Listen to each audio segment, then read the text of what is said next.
There is so much pollution that we, an island nation, cannot even swim in our own seas. That's ridiculous. England and Wales, let me just be precise, became the first places in the world to have a fully privatised water and sewage system.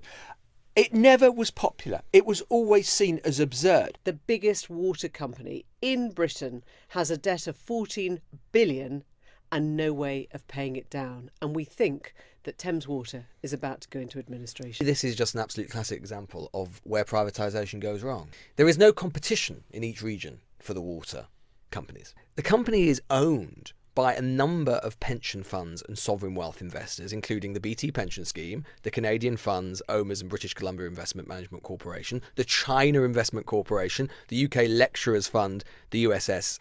And when it was privatised, the British water infrastructure had no debt. Since then, they've borrowed £53 billion.